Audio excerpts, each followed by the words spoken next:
Hi Ramanachala devotees, welcome to Arunachala Geetham channel.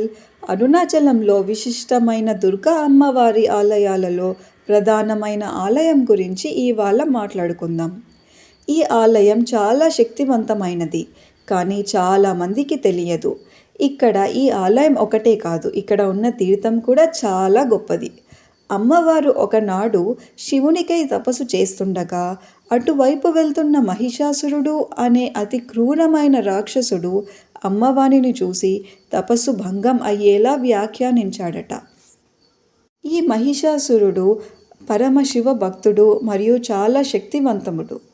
Brahma Vishnu పరమేశ్వరులు కూడా అతనిని వధించకుండా వరాన్ని పొందాడు, ఎందుకంటే ఏ పురుషుడు వల్ల తనకు మరణం రాకూడదని.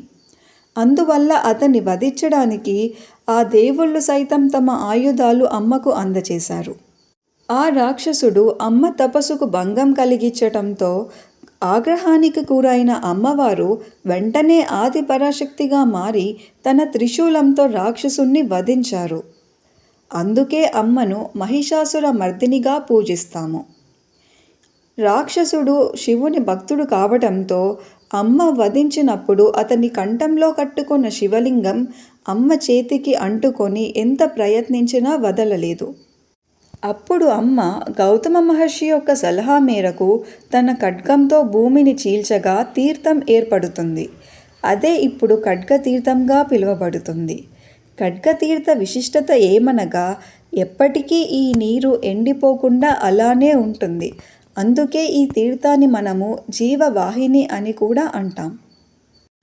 అలా అమ్మవారి చేతికి అంటుకున్న లింగం ఖడ్గతీర్థంలో ఊడిపడగా ఆ లింగాన్ని స్వయాన అమ్మవారే ప్రతిష్ఠించారు. అమ్మ ప్రతిష్ఠించాక తన రాజస భావాన్ని విడిచారు. ఇప్పుడు మనము ఆలయ ప్రాంగణం నుంచి వ్యూ ఎంత అద్భుతంగా ఉందో చూద్దాం.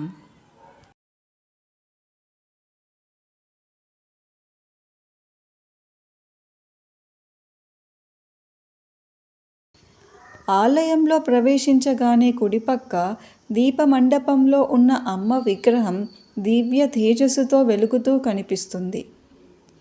ఇక్కడ వెనక పక్క గణపతి ఆలయము, సప్తమాతృకుల ఆలయాలు కనిపిస్తాయి. నాగుల ప్రతిష్ఠ కూడా కనిపిస్తుంది. ఇక్కడ నుంచి అరుణగిరి కొండ చాలా దివ్యంగా కనిపిస్తుంది.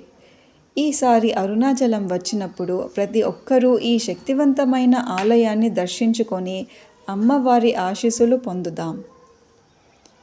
ఈ ఆలయము బస్టాండ్ నుంచి మెయిన్ టెంపుల్కి వెళ్ళే దారిలో ఉంటుంది. ఎటువైపు నుంచి వచ్చిన 500 మీటర్ల దూరంలో ఉంటుంది. ఆలయానికి డైరెక్షన్స్ లింక్ డిస్క్రిప్షన్లో ఇస్తాము, రెఫర్ చేయండి.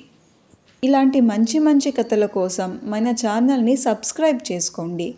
అలానే మీ బంధుమిత్రులకు షేర్ చేయండి. Thank you. Hi friends, subscribe to Arunachala Geetam.